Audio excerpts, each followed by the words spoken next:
causer avec des mots. C'est en priant. En priant.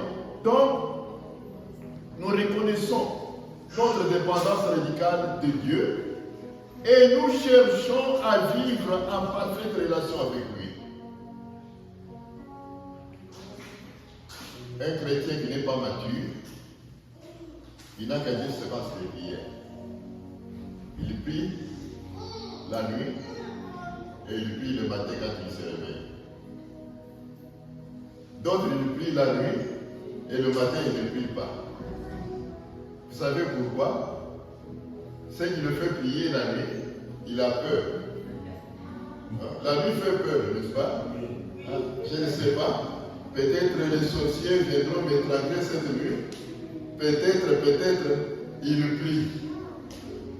Et le matin, parce qu'il a vu les jours, il oublie même de prier, il s'en va. Et ce n'est pas ça qu'un chrétien mature doit cultiver dans sa vie. La Bible nous dit, nous devons prier sans cesse. Moi, je vois même les gens là qui ne connaissent pas Christ, les musulmans. Ils prient 5 fois par jour. Ils sont dans la fausseté, mais ils prient 5 fois par jour, ces gens-là. Et quand vous les voyez à cause de ça, ils ont un comportement différent. Ils ont un comportement différent. Quand il y avait un génocide au Rwanda, les chrétiens se sont entretués eux-mêmes, mais pas les musulmans. Les musulmans autour ont caché les musulmans aussi. Mais pas chez les chrétiens. Qu'est-ce qui avait cultivé cet amour-là? C'est la discipline qu'ils se sont donnés dans la prière. Nous cultivons la vie de prière, mon frère, ma soeur. Vous allez voir, votre vie va changer. Moi, j'aime des gens, toute personne qui vit, il a de l'intelligence, il a de la sagesse et il a le pouvoir d'oser. Il faut oser. Il faut oser. Maintenant, posez-vous la question, pourquoi vous ne parvenez pas à prier normalement?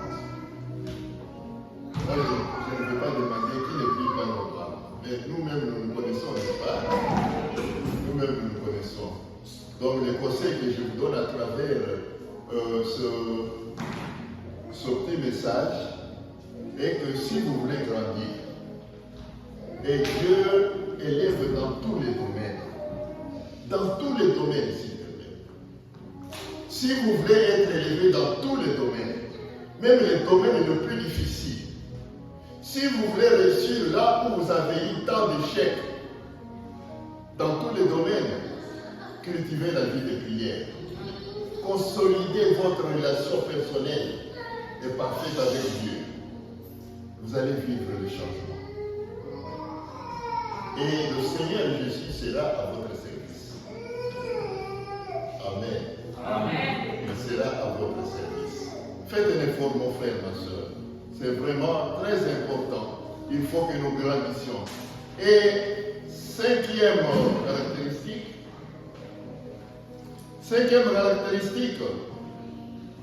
un chrétien mature marche par l'esprit.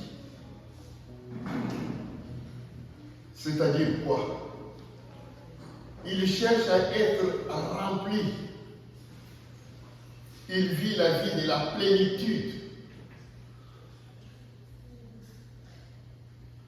Quand quelqu'un est rempli de la puissance du Saint-Esprit, ça nous arrive assez souvent lorsque nous sommes dans les prières.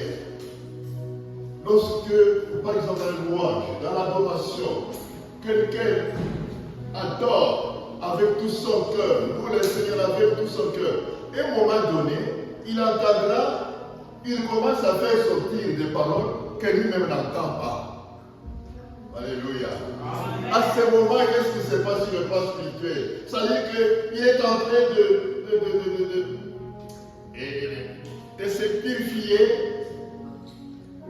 de se consolider, de se nourrir de cette puissance-là. de cette puissance-là. Et c'est ça qui appartient aux chrétiens matures. Cherchez la plénitude, cherchez la sanctification. D'ailleurs, Paul dit, sans sanctification, personne ne verra Dieu. Il verra la gloire de Dieu. Donc,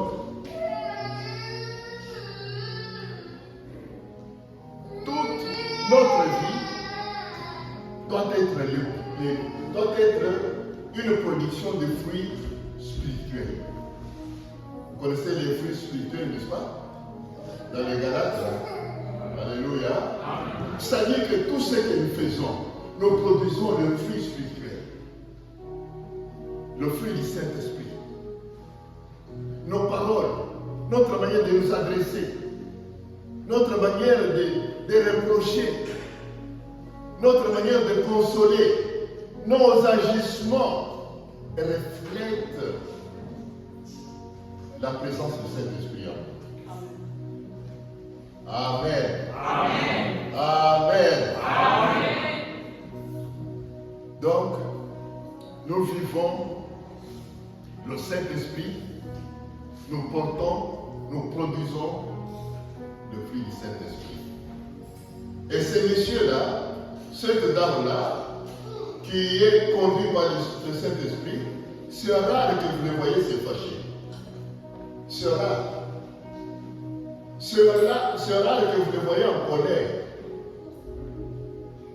C'est rare que vous le voyez condamner quelqu'un. C'est rare que vous le voyez créer une dispute quelconque. Non.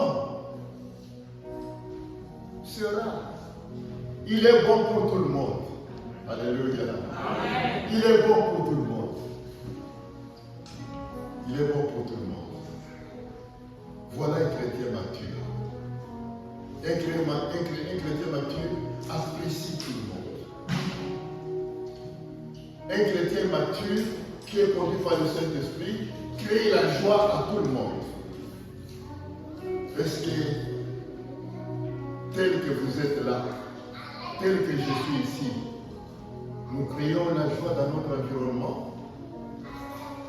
Amen, amen. Amen. Est-ce que nous créons la joie? Un chrétien mature conduit par le Saint-Esprit sera, pas même rare, jamais vous le surprendrez en train de parler de mal de son frère et de sa soeur. Non. Parce que d'abord, on lui a demandé d'aimer cette sœur-là, d'aimer ce frère-là, par cet amour, et le Saint-Esprit va le guider auprès de son frère qui a mal agi pour parler avec lui. C'est ça la recommandation de la Bible, n'est-ce pas? Mais ce n'est pas le cas pour des chrétiens immatures. C'est aller propager même dans le marché. Vous savez, notre pasteur est présent. Et vous savez, sa femme Céline. Et vous savez, ce frère-là, mon frère, ma soeur. En faisant cela, vous gagnez quoi? C'est pour le bien ou bien c'est pour le mal? Alléluia. Non, laissons-nous conduire par le Saint-Esprit. Un chrétien mature, il est conduit. Il cherche à être rempli par le Saint-Esprit et ce sont le fruit du Saint-Esprit.